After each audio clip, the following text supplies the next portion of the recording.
نحمده ونصلي ونسلم على رسول الكريم اما بعد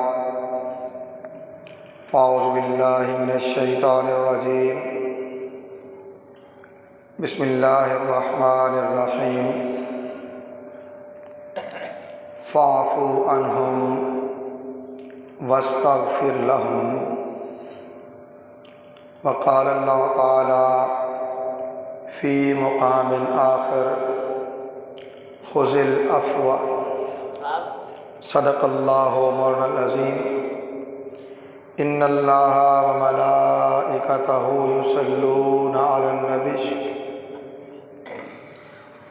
یا ایہا الذین آمنوا صلو علیہ وسلموا تسلیما درود پاک بآباد بلند پڑھیے الصلاۃ والسلام علیکہ یا سیدی یا رسول اللہ وعلی آلک واصحابک یا سیدی یا حبیب اللہ الصلاۃ والسلام علیکہ یا سیدی یا ختم المرسلین وعلی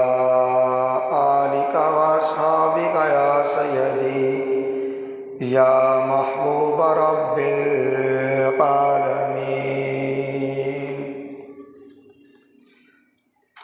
اللہ رب العزت کی حمد و ثنا اور اس کے پیارے حبیب حضور احمد مجتبیٰ محمد مصطفیٰ علیہ تحیت والثناء کی بارگاہ بے کس پناہ میں ہدیہ درود السلام کے بعد حاضرین و سامعین محترم، اللہ رب العزت کا بے پایہ فضل و احسان ہے جس کی توفیق سے ہم جمعۃ مبارک کی ان بابرکت ساعتوں میں اللہ کے گھر میں حاضر ہیں۔ پاکستان کے ایک معروف شاعر ادیب افتخار عفی کا ایک کلام ہے جو ابتدائی گفتگو میں گوش گزار کرنا چاہ رہا ہوں، جو آج کے موضوع سے انتہائی مناسبت بھی رکھنے والا ہے۔ افتخار عفی لکھتے ہیں، میں لوگوں سے محبت میں عنائیں چھوڑ دیتا ہوں، وفائیں یاد رکھتا ہوں، جفائیں چھوڑ دیتا ہوں، کھلے رکھتا ہوں دل کے دروازے ناراض لوگوں پر، میں واپس آنے والوں کی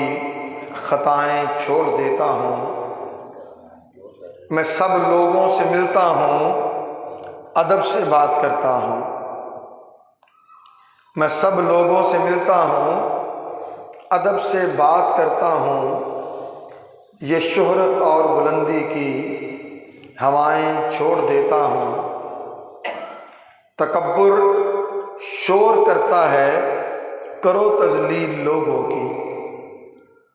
میں اپنے نفس کی ساری صدائیں چھوڑ دیتا ہوں، کوئی دل کو دکھائے مسکرا کر بات کرتا ہوں، کوئی دل کو دکھائے مسکرا کر بات کرتا ہوں، نبی کو یاد رکھتا ہوں خطائیں چھوڑ دیتا ہوں۔ عنوان گفتگو کے طور پہ سورہ آل عمران کی آیت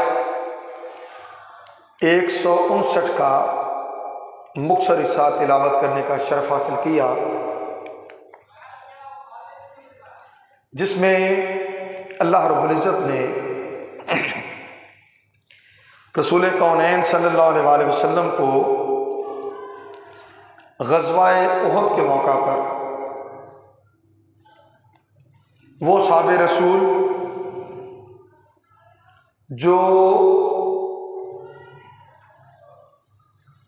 احد کی ان کٹھن اور مشکل حالات میں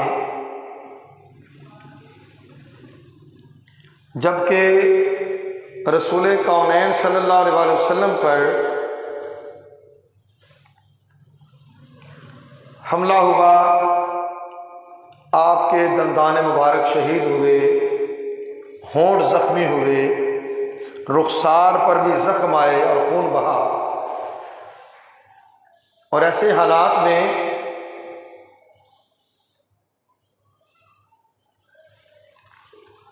کیفیت ایسی بن گئی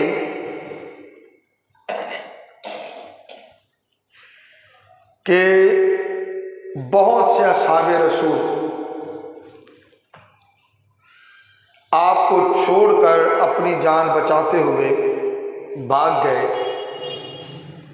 چند آپ کے ساتھ کھڑے رہے،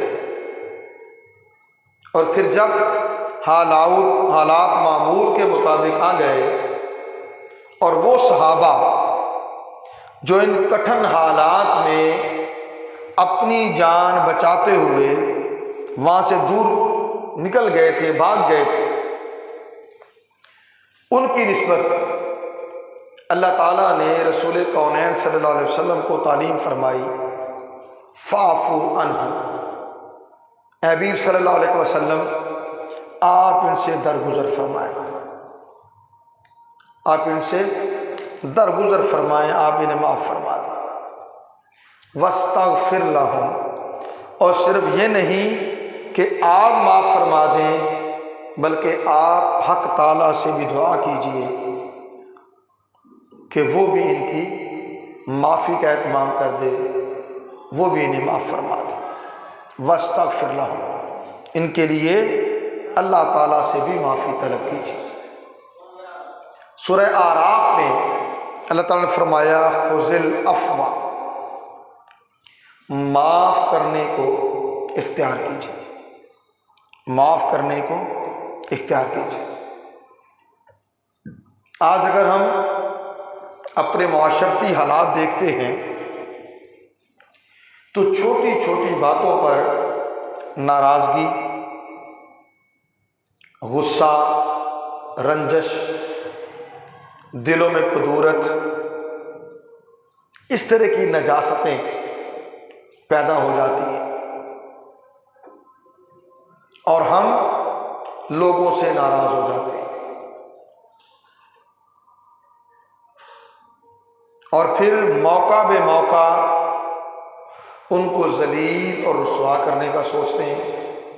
اس نے میرے بارے میں یہ بات کہی تھی، اس نے میرا یوں حق مارا تھا، اس نے میرے ساتھ یہ رویہ اختیار کیا تھا، ہم یہ طرز عمل رکھتے ہیں۔ نتیجہ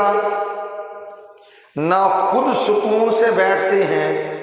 نہ کسی کو سکون لینے دیتے ہیں، نہ خود سکون سے بیٹھتے ہیں نہ کسی کو سکون لینے دیتے ہیں، اور معاشرتی سطح پر پھر بدامنی، بے چینی، بے سکونی، دل کا غیر مطمئن ہونا، دماغ کا مختلف منفی سوچوں میں، خیالات و تصورات میں اپنے آپ کو مشغول رکھنا، یہ چیزیں نفسیاتی طور پر بھی جنم لیتی ہیں، عملی طور پر بھی آتی ہیں، اور معاشرہ اس سے بدامنی کا شکار بھی ہوتا ہے۔ آج ہم چند باتیں اس حوالے سے کریں گے کہ رسول کونین صلی اللہ علیہ وسلم نے اپنی حیات طیبہ میں لوگوں کو معاف کرنے کا، لوگوں سے درگزر کرنے کا جو طریقہ اختیار کیا تھا، اس میں کیا کیا کیفیات اور کیا کیا حالات تھے کہ آپ نے لوگوں کو معاف کیا، اور پھر تھوڑا سا جائزہ لیں گے ہم کہاں کھڑے ہیں؟ ہم کہاں کھڑے ہیں؟ غزوہ احد، رسول کریم صلی اللہ علیہ وسلم کے دندان مبارک شہید ہوئے، ہونٹ زخمی ہوا، رخسار مبارک سے بھی خون بہا، یہ ساری کیفیت ہو گئی۔ حضرت عبداللہ ابن مسعود بیان کرتے ہیں کہ میں رسول کریم صلی اللہ علیہ وسلم کا چہرہ مبارک دیکھ رہا تھا۔ آپ انبیاء علیہ السلام میں سے کسی نبی کا ذکر فرما رہے تھے کہ ان کی قوم نے ان کے چہرے کو خون سے رنگین کر دیا۔ آپ کہتے ہیں اور آپ صلی اللہ علیہ وسلم اپنا چہرہ مبارک خون سے پوچھ رہے تھے، صاف کر رہے تھے، اور ساتھ فرما رہے تھے اے اللہ میری قوم کو بخش دے، کیونکہ یہ مجھے نہیں جانتے، کیونکہ یہ مجھے نہیں جانتے۔ ابو سفیان جس نے مدینہ طیبہ پر کئی بار حملہ کیا، رسول کریم صلی اللہ علیہ وسلم کی جان کا دشمن، اہل ایمان سے خاص طرح کی عداوت اور دشمنی، لیکن جب مکہ فتح ہوا اللہ کے نبی صلی اللہ علیہ وسلم نے ابو سفیان کو معاف کر دیا۔ ایک صحابی نے عرض کیا یا رسول اللہ صلی اللہ علیہ وسلم، یہ اپنے قبیلے کا سردار ہے، اس کے لیے کچھ خاص ہو جائے۔ ارشاد فرمایا جو کوئی ابو سفیان کے گھر میں داخل ہو جائے اس کے لیے بھی امان ہے، اسے بھی امن ملے گا، خاص اعزاز دے دیا۔ یہی ابو سفیان مکہ معظمہ میں قحط سالی ہو گئی، خشک سالی ہو گئی، رسول کریم صلی اللہ علیہ وسلم کے پاس آئے یا رسول اللہ دعا فرما دیجیے، مکہ قحط سالی کا شکار ہو گیا ہے، اللہ تعالیٰ بارش عطا کرتے۔ اللہ کے نبی صلی اللہ علیہ وسلم نے دعا فرمائی، مکہ میں بارش ہوئی، خوشحالی، سرسبز و شادابی آ گئی، قحط سالی کا خاتمہ ہو گیا۔ سراقہ بن مالک بن جاشم، یہ وہ شخص تھا جو ہجرت مدینہ کے وقت رسول کریم صلی اللہ علیہ وسلم کا پیچھا کرتے ہوئے اپنے گھوڑے پہ سوار آ گیا تھا۔ وہ خود یہ بیان کرتا ہے کہ میں اپنے گھر پہ تھا کہ ایک شخص آیا اور اس نے آ کے پیغام دیا کہ سراقہ مکہ کے سرداروں نے اعلان کیا ہے کہ محمد اور اس کے ساتھی جو سرزمین مکہ سے نکل گئے ہیں، جو شخص انہیں پکڑ کر لائے گا، گرفتار کر کے لائے گا یا انہیں قتل کرے گا، اسے ہر ایک کے بدلے میں 100 سرخ اونٹ انعام دیا جائے گا۔ سراقہ کہتے ہیں میں نے اسے تو جھٹلا دیا، اس کا نہیں، اور پھر اتنا ہی نہیں بلکہ اس نے یہ بھی بتایا کہ میں فلاں طرف سے آ رہا ہوں، میرا خیال ہے کہ محمد صلی اللہ علیہ وسلم اور ان کے ساتھی اسی راستے سے جا رہے ہیں۔ سراقہ نے کہا نہیں تجھے مغالطہ ہوا ہوگا، وہ کوئی اور ہوگا، چھوڑ تو کس کام میں پڑ گیا ہے۔ وہ چل پڑا اور پھر اس نے کہا کہ وہ جس تو چلا گیا اور میں پچھلے دروازے سے اپنا گھوڑا لے کر محمد اور ان کے ساتھی ابوبکر صدیق ان کے پیچھے کرنے کے لیے، ان کو پکڑنے کے لیے دوڑ پڑا۔ میں ان کے قریب جا پہنچا کہ یہ ہوا کہ میری گھوڑے کی ٹانگیں جو ہیں وہ زمین میں دھنس گئی۔ اب میں پریشان کہ میں کیا کروں، سو میں نے رسول کریم صلی اللہ علیہ وسلم سے درخواست کی کہ آپ اس زمین کو حکم فرمائیں کہ وہ میری گھوڑی کو جو پاؤں اس میں ٹانگیں اس میں پھنس گئی ہیں وہ اسے چھوڑ دے۔ آپ نے زمین کو حکم دیا اسے ٹانگیں چھوڑ دی۔ یہ کام ہو گیا۔ پھر سراقہ کہنے لگا یا رسول اللہ صلی اللہ علیہ وسلم آپ میرے لیے امان بھی لکھ دیں، امان بھی لکھ دیں۔ رسول کریم صلی اللہ علیہ وسلم نے عامر بن فہیرہ جو ابو بکر صدیق رضی اللہ تعالیٰ عنہ کا غلام تھا اور اس سفر ہجرت میں آپ کے ساتھ تھا، ان غیر معروف راستوں کو وہ جانتا تھا کہ جن کے ذریعے مدینہ جایا جا سکتا ہے، فرمایا اسے میری طرف سے امان لکھ دو۔ انہوں نے چمڑے کے ٹکڑے پر اس کے لیے امان لکھ دی۔ پھر اللہ کے نبی صلی اللہ علیہ وسلم مجھ سے فرمایا اے سراقہ میں تیرے ہاتھوں میں کسرا ایران کے کنگن دیکھتا ہوں، کسرا ایران کے کنگن دیکھتا ہوں۔ اور پھر وہ وقت آیا کہ حضرت عمر فاروق اعظم رضی اللہ تعالیٰ عنہ کے عہد مبارک میں ایران فتح ہوا، مال غنیمت آیا، تو سراقہ نے کہا رسول کریم صلی اللہ علیہ وسلم نے مجھے خبر دی تھی کہ میں تیرے ہاتھوں میں کسرا ایران کے کنگن دیکھتا ہوں، لہذا اس میں جو کنگن آئے ہیں وہ مجھے دے دیں۔ حضرت عمر فاروق اعظم رضی اللہ تعالیٰ عنہ نے وہ سونے کے کنگن ان کو دے دیے۔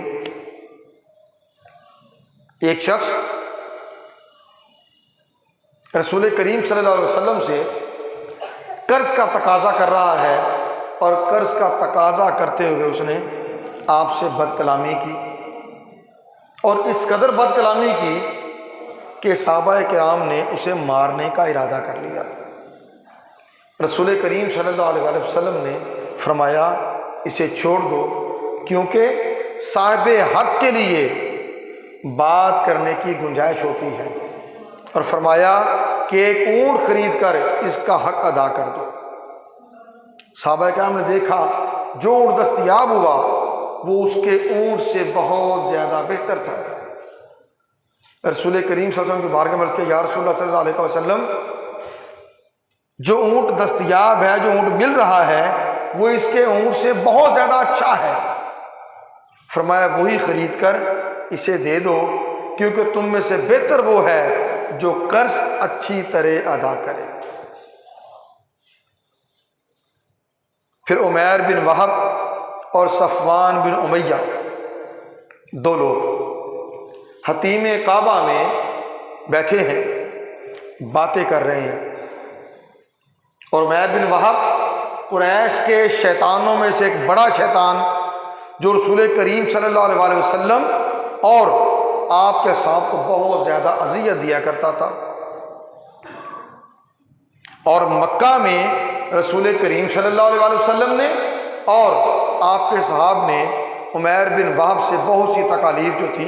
وہ اٹھائی تھی۔ عمیر کا بیٹا غزوہ بدر میں قیدی ہو کر آیا تھا۔ اب یہ دونوں عمیر اور صفوان حتیم کعبہ میں بیٹھے ہیں اور بدر کے مقتولین کا ذکر چل رہا ہے۔ صفوان نے کہا خدا کی قسم ان کے بعد زندہ رہنے میں کوئی بھلا نہیں ہے۔ آپ جانتے ہیں کہ غزوہ بدر میں بہت سے سرداران مکہ جو ہیں وہ قتل ہوئے تھے،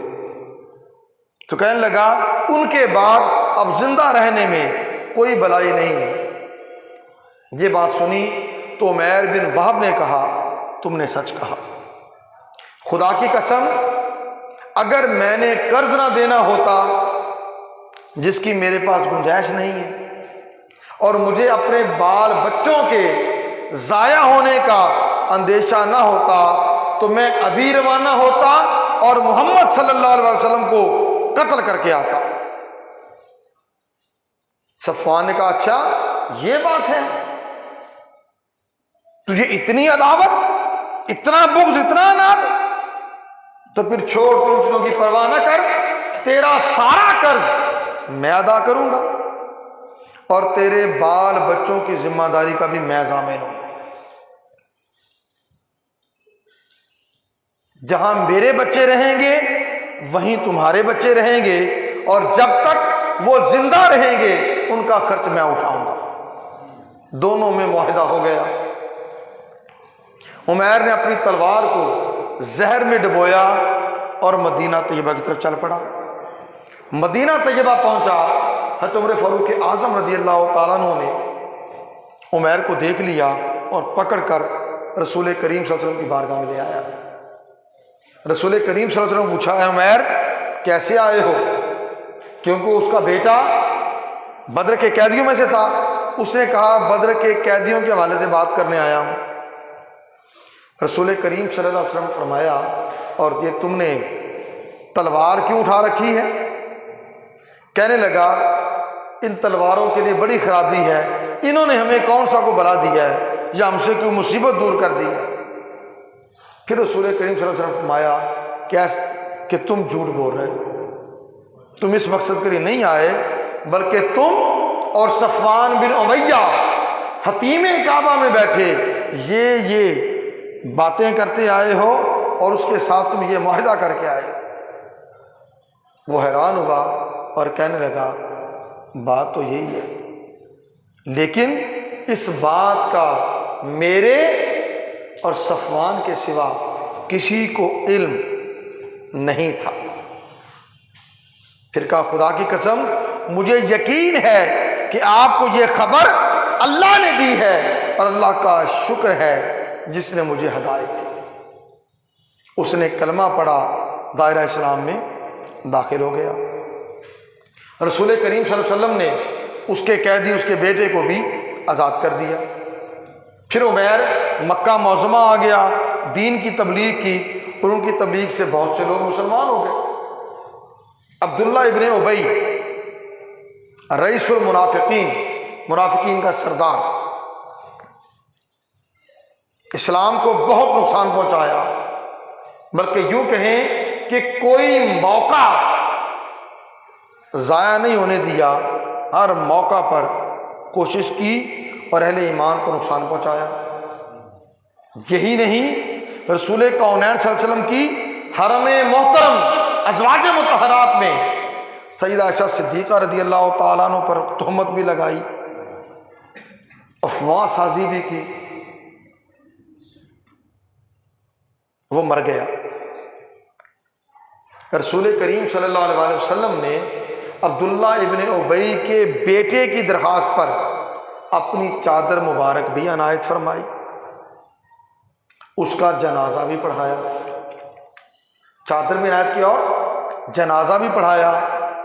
اللہ کے نبی صلی اللہ علیہ وسلم کے اس حسن اخلاق سے